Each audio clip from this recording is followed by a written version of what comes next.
नमस्कार मित्रों। करीब 3-4 महीने से मैं कुछ तो स्वतंत्र विषय पर अपना विचार रखता आया हूँ और फिर बाद में कबीर साहब की वाणियों पर, साखी प्रकरण पर अपना विचार देता रहा हूँ और लोगों ने उसको स्वीकारा और सुनते हैं लोग और उसका रिस्पॉन्स भी आता है, पसंद करते हैं। अच्छी बात है। यदि मेरे विचार से आप सबको किसी को भी कुछ भी लाभ होता है तो ये मेरा जो प्रयास है सफल है। कुछ साथी लोग कभी कभी मुझे अलग अलग विषय पर बोलने के लिए कहते हैं। जैसे कि एक भाई हैं, उसने मुझे कहा था कि साहब नशा के संबंध में आप बोलिए। तो आज नशा के संबंध में ही मैं चर्चा करना चाहूँगा।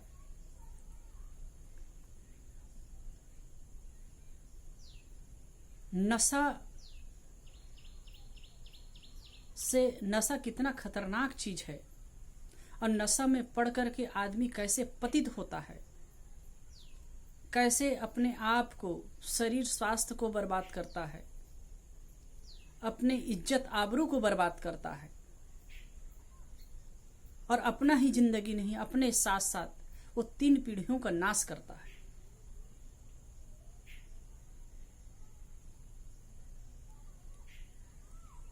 कहीं कहीं मैं सुनता हूँ तो आश्चर्य लगता है और खास करके युवा पीढ़ी नशा में इतना बर्बाद हो रहा है कि देखकर आश्चर्य होता है। जिनके कंधों पर देश और समाज का भार है या आगे चल करके भार आने वाला है, जो देश और समाज के कर्णधार बन सकते हैं, ऐसे लोग नशा से धुत होकर क्या क्या कर रहे हैं। समाज में 80 से 90% हिंसा, हत्या, बलात्कार, एक्सीडेंट वगैरह के केसेस होते हैं, ये नशा के कारण होते हैं। हिंसा हत्या भी होती है। इसमें भी अधिकतम लोग नशा करके ही करते हैं। बलात्कारवादी की भी घटनाएं होती है तो नशा में ही धुत होकर के लोग करते हैं। अनेक प्रकार से अब देखो समाज में जितने भी दुराचार और पापाचार हो रहे हैं उसमें कहीं न कहीं किसी न किसी प्रकार का नशा का सेवन ही होता है।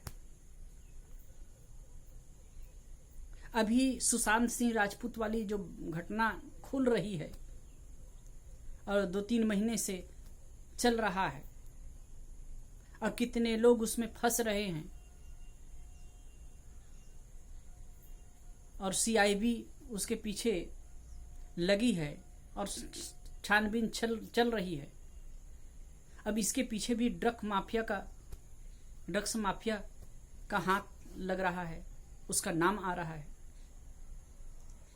आदमी नशा की आदती होकर के कहां तक गिर सकता है, कुछ कहा नहीं जा सकता। मैं युवा वर्ग से अपील करता हूं कि आप सब नशा करके क्या हासिल कर लोगे।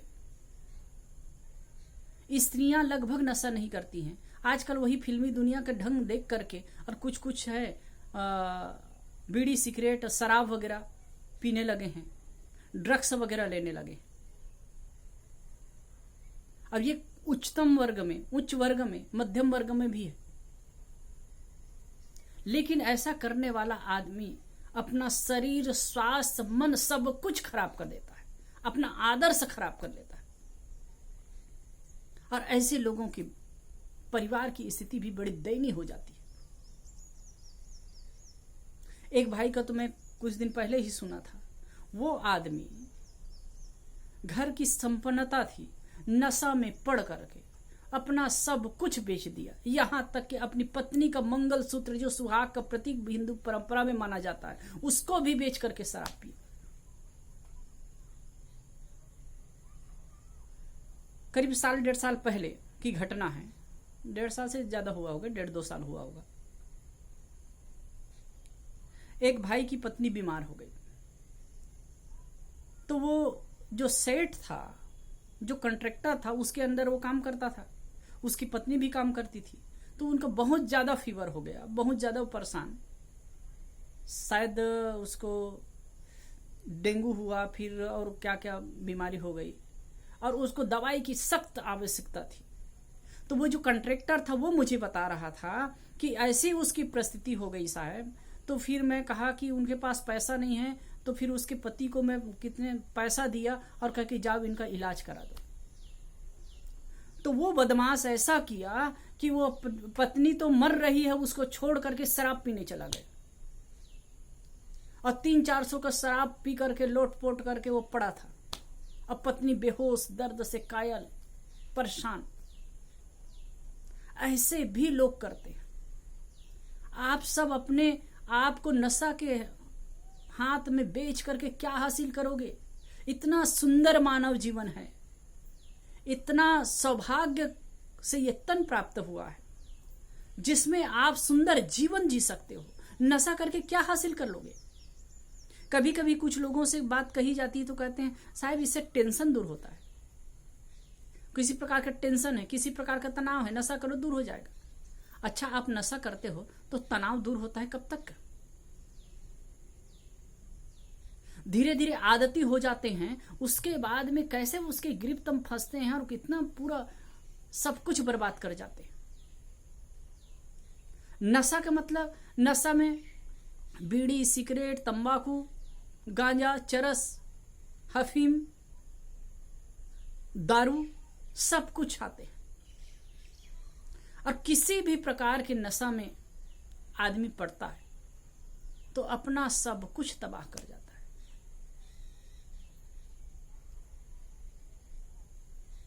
मैं तो कहता हूं कि मान ले जाए किसी का कुछ नहीं है, परिवार नहीं है, आगे पीछे कुछ नहीं है, जैसे साधु सन्यासी फक्कड़ से मान ले जाए वो कभी गांजा वांजा पीते हैं तो कोई बात नहीं, अगर मर भी जाएगा तो आगे पीछे कोई रोने वाला नहीं है। लेकिन गृहस्थ व्यक्ति की तो एक जिम्मेदारी होती है, उनके माता पिता होते हैं, उनके परिवार होता है।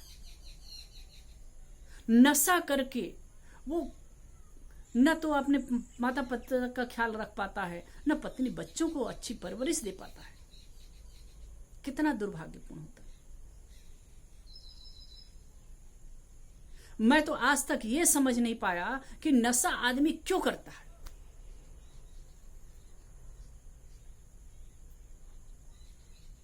पहले तो आदमी शौक से थोड़ा लेता है, यार दोस्त सब साथ कहते हैं अरे यार चलो ना कुछ होगा। मैं भी कॉलेज में पढ़ता था, एक घटना बताऊं मैं। एक बार कॉलेज में पढ़ता था तब की बात है, एक बार हम लोग कहीं पिकनिक पर गए, 5-6 लड़के थे, सब कॉलेज के स्टूडेंट थे।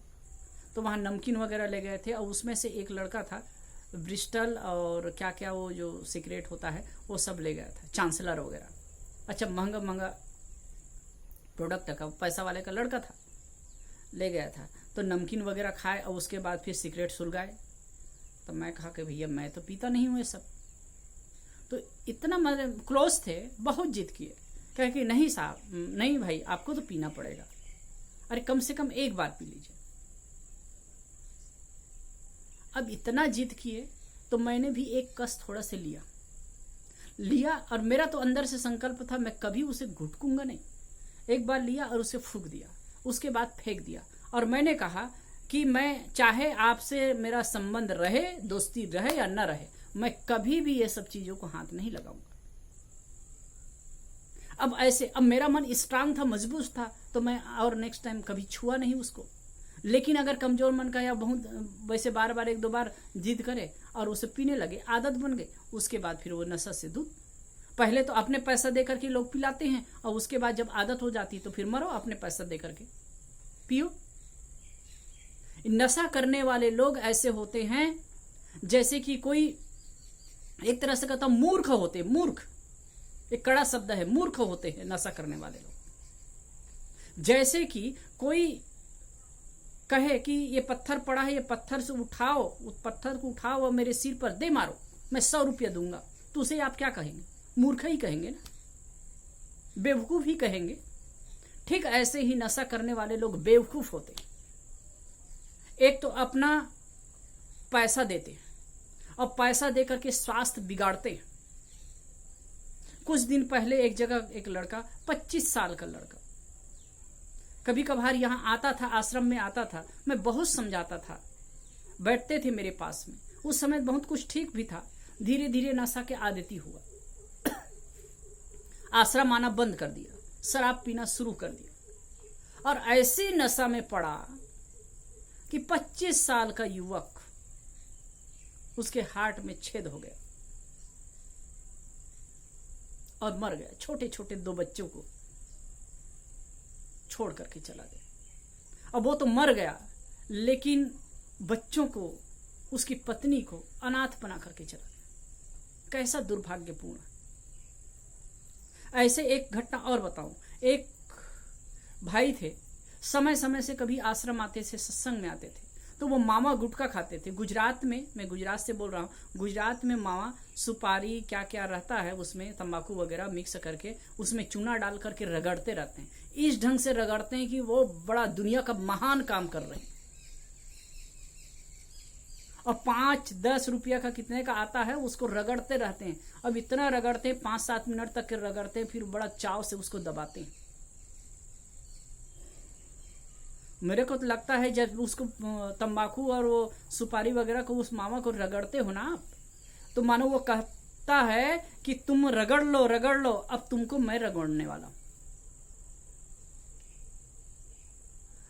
और वो भाई था, वो खाता था, वही मावा गुटखा खाता था। मैंने देखा, कहा कि भाई आप ये क्यों खाते हैं? उसके चेहरे की व्यंजना को देख करके कभी कभी मुझे कुछ कुछ पूर्वाभास होता है। तो उसको देख करके मैंने कहा कि भाई अब सावधान हो जाइए, अगर नहीं हुए तो आपको ऐसी कुछ बीमारी हो सकती है जो आपके लिए खतरे से खाली नहीं रहेगा। अब लोगों को तो ये लगता है ना, ये साधु महात्मा कहने वाले हैं, कहने दो ना, इनका कहना काम है, करे या ना करे हम पर है। मैं बताऊं आपको, 4-6 महीना वो नहीं आया, तो फिर मैं और दूसरे लोग आए तो पूछा कि भाई अमुक भाई क्यों दिखाई नहीं देते हैं? तो कहे कि साहब उनको तो कैंसर हो गया, गले का, गाल का कैंसर हो गया, ऑपरेशन किया, कराए। फिर बाद में साल भर बाद, करीब 8-9 महीना बाद वो आए तो मैं देखा तो कि गाल का पूरा कटवाए थे और प्लास्टिक सर्जरी कराए थे, तो मुंह की थोड़ा से बदल गया था, बिगड़ गया था। अच्छे खासे थे, बाद में बिगड़ गया था। फिर उसको देखा तो मैं कहा देखो अब सावधान रहना। कुछ दिन के बाद में फिर से खाना शुरू कर दिया। मैं कहा धन्य है परमात्मा, और उसी से फिर से कैंसर बढ़ा और मर गए। वैसे कैंसर जैसी बीमारी ऐसे भी नहीं करते हैं, उसको भी हो जाता है, लेकिन अधिकतम चांसेस से जो नशा आदि करते हैं उसको रहता है। एक जगह तो हम लोग कार से आ रहे थे तो देख रहे थे कि एक जगह कार का एक्सीडेंट हो गया था। वो कार साइड में नाली में, रोड के किनारे नाली में उतर गई थी, और वहां जो लोग थे उसको निकाल रहे थे, और वो जो ड्राइवर था उसका आंख, शायद आंख से खून, आंख के पास से खून आ रहा था, शायद आंख फूट भी गया था। और वो आदमी खतरनाक ढंग से वो फिर मावा रगड़ करके खा रहा था। उसमें शरीर में दर्द था, उसको उसका एहसास नहीं, उसको मावा खाने की पड़ी थी। कैसे लोग करते हैं सब? क्यों? ये सुंदर जीवन है, बड़े भाग्य मानुष तन पावा, सुर दुर्लभ सदग्रंथन गावा, ये कहा गया है। वेद व्यास जी ने महाभारत में कहा है कि मैं एक गोपनीय बात बताता हूं कि मनुष्य से बढ़कर दुनिया संसार में कोई नहीं है। गुह्यम ब्रह्म तद्विदम ब्रह्मीमि ना ही मानुषाश्रेष्ठतम ही किंचित, ये बात आई। मैं ये गोपनीय बात बताता हूं कि मनुष्य से बढ़कर कोई नहीं है। इतना सुंदर मनुष्य जीवन प्राप्त किए हैं, जो देवताओं को भी दुर्लभ कहा जाता है, ऐसा मनुष्य देह प्राप्त किए हैं, और उसको नशा की आदत में पड़ करके, गंदी आदत में पड़ करके बिगाड़ दे। कितना दुर्भाग्य है।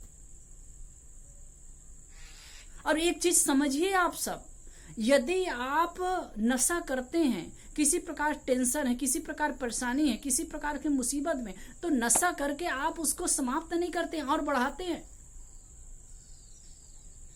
अभी लॉकडाउन का समय आया, लॉकडाउन में लोग थे परेशान। कितने लोग मेरे पास फोन करते, क्या करे साहब, काम नहीं है, ये है वो है। सब लोग यहाँ छोड़ करके, शहर छोड़ करके गांव में जा करके रहने लगे। मैं कई लोगों को पहले भी, ये लॉकडाउन के पहले ही मैं जाने जैसे कहता था, जो मावा गुटखा खाते थे उनको मैं बार बार समझाता था कि भाई आप लोग ऐसा क्यों करते।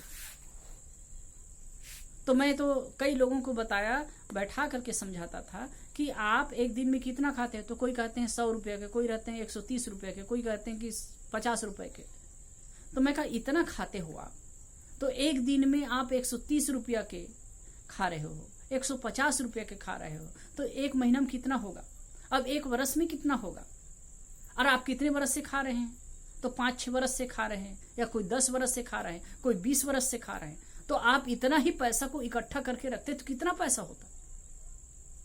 और एक 4 महीना की लॉकडाउन नहीं साहब, एक 4 साल का भी लॉकडाउन होता तो भी कोई फर्क नहीं पड़ता उनको।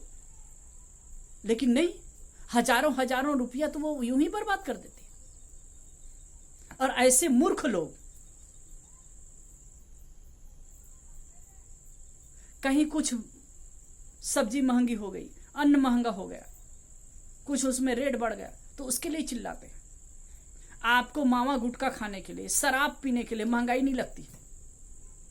दूध का रेट बढ़ गया तो वो दूध महंगा लगता है, और चीजों में रेट बढ़ गया तो महंगा लगता है। निश्चित ही अगर कोई चीज महंगी है तो उस पर आक्षेप होना चाहिए, कहना भी चाहिए। लेकिन आप अगर गलत चीज का इस्तेमाल कर रहे हो, पैसा बर्बाद कर रहे हो, आप अपना पैसा बर्बाद नहीं, सेहत बर्बाद कर रहे हो। और सेहत बर्बाद तो कर ही रहे हो, समाज में आदर्श बर्बाद कर रहे हो। एक आदमी जब गलत पथ में लग करके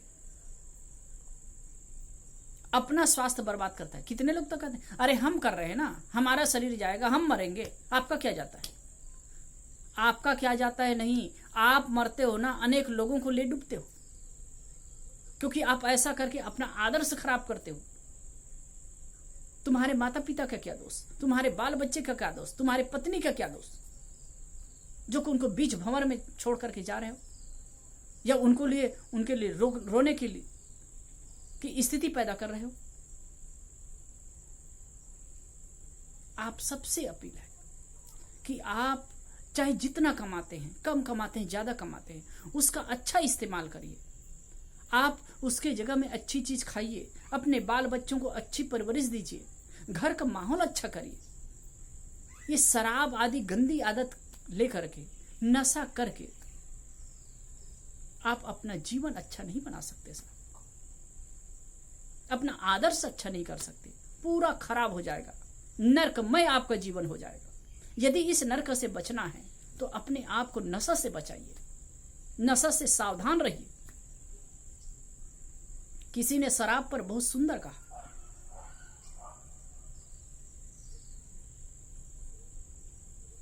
जो डूबे बोतल के बंद पानी में, ध्यान से सुनिए, जो डूबे बोतल के बंद पानी में न उबरे कभी जिंदगानी में, जो डूबे बोतल के बंद पानी में न उबरे कभी जिंदगानी में, लाखों बह गए इस बोतल के बंद पानी में। आप सबसे मैंने कुछ कठोर शब्द का भी इस्तेमाल किया, लेकिन ये आप लोगों के प्रति मेरी भावना है, शुभ भावना है। सभी युवा वर्ग से मैं विनम्र प्रार्थना करता हूं, दोनों हाथ जोड़ करके निवेदन करता हूं कि आप सब अपने आप को नशा से बचाइए। थोड़ा बहुत हो गया है, किसी की आदत पड़ गई तो धीरे धीरे करके छोड़िए। आप धीरे धीरे करके नशा से अपने आप को बचाइए। आप इतना सुंदर रत्न तुल्य जीवन को यूं ही नष्ट मत करिए। आप नशा को छोड़ करके अपना जीवन अच्छा कर सकते हैं, अपने संतान, अपने परिवार का जीवन अच्छा कर सकते हैं। यदि आपका जीवन अच्छा होगा और घर परिवार के लोगों का जीवन अच्छा होगा तो फिर आपका जीवन स्वर्गमय हो जाएगा, सत्यम शिवम सुंदरम होगा। आप इस चीज को समझिए। आप सबसे पुनः निवेदन है कि आप अपने जीवन की महत्ता और गरिमा को समझिए। अगर आपका जीवन बिगड़ता है, यदि आप अपने जीवन को बर्बाद करते हैं तो अपना ही जीवन बर्बाद नहीं करते हैं, कई लोगों को और ले डूबते हैं। इसलिए आप अपने जीवन को समझें, उसकी महिमा और गरिमा को समझें और सबके साथ में अच्छा हो। इसलिए आप किसी प्रकार से नशा व्यसन न करें, इससे दूर रहें। आप सबके लिए मंगल भावना है। सर्वे भवन्तु सुखिनः, सर्वे सन्तु निरामया, सर्वे भद्राणि पश्यन्तु, माँ कश्चित् दुःख भाग् भवेत्। नमस्कार। आप सबके प्रति पुनः शुभकामना और एक मंगल भावना है कि आप सब नशा से मुक्त हों, अपने जीवन की गरिमा में प्रतिष्ठित हों और अपने लिए, समाज के लिए एक अच्छा आदर्श बने। धन्यवाद।